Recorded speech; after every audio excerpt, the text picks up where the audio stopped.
¿Cómo le va, diputado Sturzenegger? Buenas tardes. ¿Qué tal, Pablo? ¿Cómo estás vos? ¿Qué tal? Un gusto, muchas gracias por recibirnos. Cuéntenos qué es lo que han divulgado hoy respecto al PBI 2013, versión Congreso de la Nación.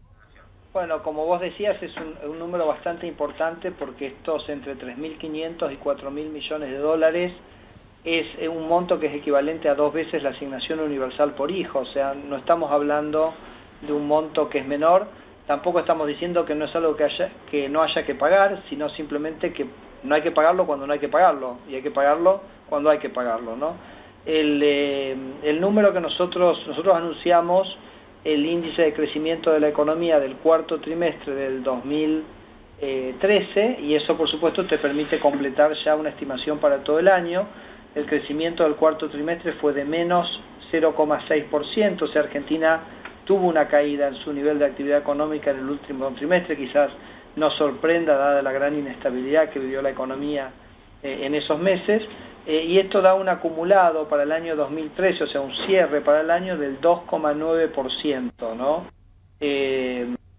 Con lo cual, en esa referencia que vos hacías, Pablo, hace un minuto, respecto de que el valor de corte para el cupón del PBI es 3,2, fíjate que es un número que está por debajo de eso, con lo cual un número relativamente veraz, computado seriamente de PBI, estaría indicando que Argentina el año que viene, mejor dicho, no tendría que pagar el cupón correspondiente al año 2013. ¿De dónde surge la cifra de menos 0,6 del cuarto trimestre y 2,9 para todo el año? O sea, ¿se hace igual que con el índice de inflación? ¿Es un promedio de lo que estiman determinadas consultoras o es una medición propia?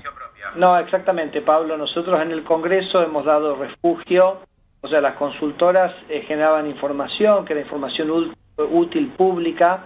Cuando el gobierno empezó a atacarlas y a ponerle multas y a hacerles juicios, bueno, el Congreso se convirtió en el ámbito donde esa información pudo ser comunicada a la sociedad. La verdad que cuando uno computa promedios, en general tiene una información que es mejor, que es más fehaciente.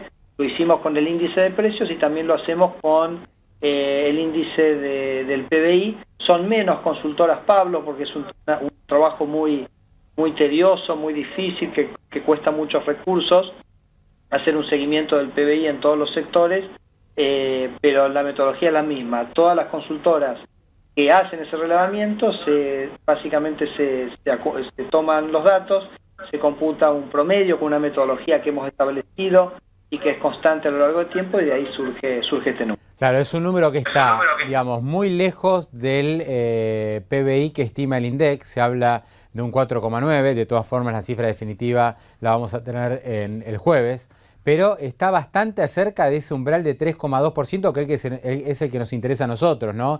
Y es el que miran los inversores. O sea, 2,9 de 3,2 no está demasiado lejos, y hay consultoras como la de Orlando Ferreres, que nosotros consultamos la semana pasada, que les dio 3,1. O sea, hay algunas consultoras que lo que dicen es, le pegamos en el poste al 3,2. No está tan claro que el cupón PBI no deba ser pagado si se hubiera medido bien el índice, digamos, de crecimiento económico.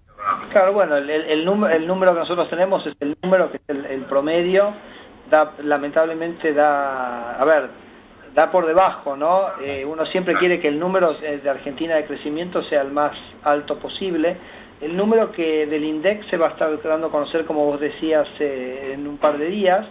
El número de 4,9 que mencionaste es el que uno podría inferir de la publicación que se hace del estimador mensual de actividad económica, que es como un acercamiento al PBI que se publica mensualmente. Daría 4,9 en su desarrollo en el año 2013, pero, Pablo, el INDEC va a estar haciendo una revisión metodológica de la base de cómputo del PBI de los sectores, tomando cuenta el último censo económico y agropecuario, con lo cual la verdad que el número que se dé a conocer en unos días es realmente una sorpresa respecto de lo que puede publicar el gobierno.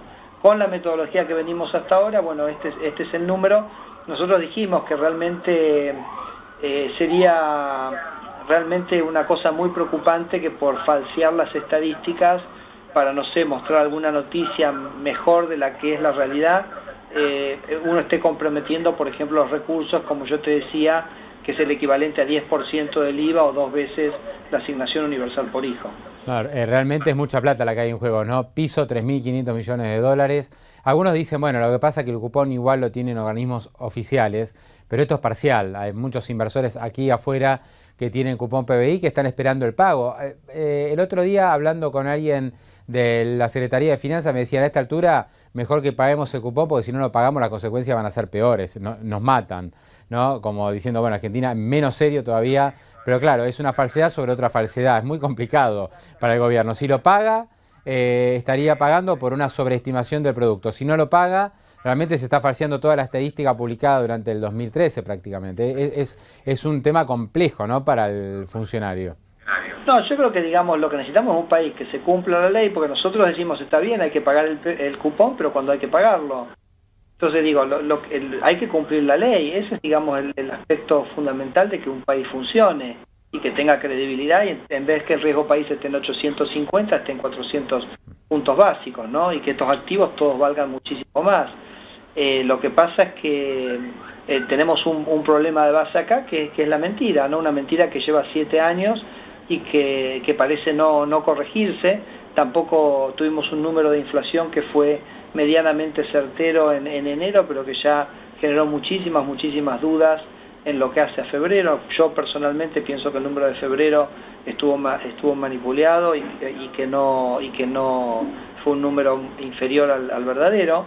Y bueno, así no vamos a generar credibilidad en la Argentina, que es lo que necesitamos para que los dólares vuelvan a entrar, para que las inversiones vuelvan a entrar, y Argentina se pueda empezar a normalizar en un sendero de crecimiento y sostenido y con inversión y empleo de calidad. Ahora, los 3.500 millones de dólares que va a haber que pagar en diciembre, esto se paga en diciembre si es que no hay una corrección. Por supuesto, esto que hasta noviembre va a haber un suspenso porque hay tiempo hasta noviembre para corregir la estimación de Producto Bruto. Vos me corregirás si no es así, Federico, pero lo concreto es que, bueno, hay que esperar hasta noviembre a ver si se paga, y 3.500 millones hoy representa prácticamente mucho más de un 10% de las reservas. Estamos hablando casi de un 15% del stock de reservas que actualmente tiene el Banco Central y que presumiblemente para ese momento van a ser inferiores al nivel actual.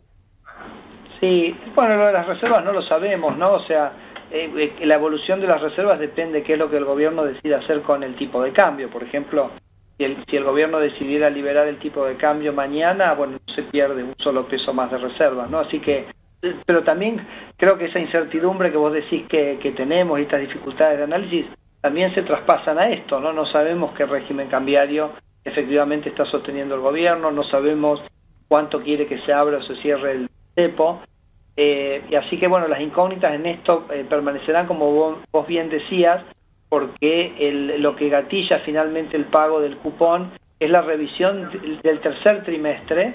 O sea, cuando se publica el tercer trimestre del 2014, es cuando ya tenés 3 revisiones del número del 2013, y ahí básicamente se define si el cupón se paga o no. Así que es correcto tu afirmación que todavía tenemos unos meses de incertidumbre, aunque por supuesto el número que se anuncia en un par de días va a ser casi definitorio. Bien, Federico, lo último, recién mencionabas el tema del índice de inflación. Hoy publicaste un artículo en el ámbito financiero donde claramente ya exponés tu idea, recién lo mencionaste, que desde tu opinión el índice de inflación de febrero que publicó el INDEC ya no se ajusta demasiado a la realidad. Te basás en el índice de inflación de la Ciudad de Buenos Aires y también en un artículo de la consultora Elipsis. O sea que el 3,4 estuvo lejos del 4,4 de la Ciudad de Buenos Aires, y esto marcaría una subestimación de precios. Yo creo, como vos también mencionaste en la nota, que este índice de inflación, que no sabemos muy bien cómo se hace porque no están los precios, esto es fundamental, evidentemente al tomar en cuenta precios cuidados y la lista de productos que están en precios cuidados, eso tira para abajo la medición sobre todo de rubro alimentos. Claro, pensamos que eso es una hipótesis de lo que puede haber ocurrido, porque el inspector, cuando va a hacer el relevamiento de precios, si no encuentra, por ejemplo, el precio de un ítem que está en precios cuidados, tiene un protocolo muy específico de cómo se reemplaza y cómo toma el precio de un sustituto, ¿no? Quizás acá lo que ocurrió fue que se asustaron con el número de inflación de febrero por el tema de las paritarias y dijeron, bueno, métanle a todos los precios cuidados, a todos los ítems que en principio tienen están dentro de esa lista, ¿no? Yo el motivo que argumento es que en la ciudad de Buenos Aires el rubro alimentos fue un rubro que tuvo un crecimiento mucho más fuerte que el índice general, y alimentos pondera mucho más fuerte en los índices del interior. Entonces, cuando vos pasás de la capital al interior, ese rubro que crece más fuerte y que pesa más, te tiene que dar un número que es más alto, ¿no? Entonces, yo creo que es una pena, creo que la inflación de marzo ya viene más baja.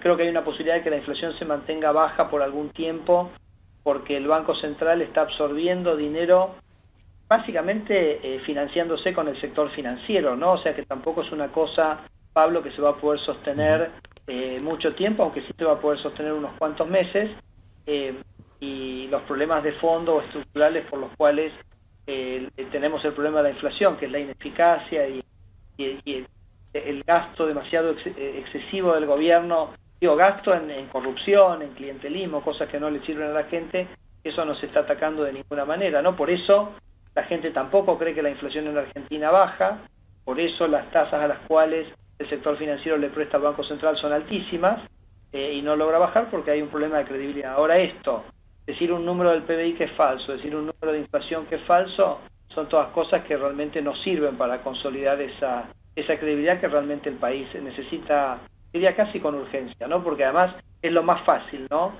Empezar a decir la verdad. No estamos hablando acá de invertir miles de millones de pesos, sino de cambiar actitudes que el gobierno ha tenido y que le han hecho mucho daño a la Argentina, y que se podrían hacer empezando mañana a la mañana. Diputado Sturzenegger, un gran gusto, muchísimas gracias por este contacto, muy amable. Pablo, un abrazo.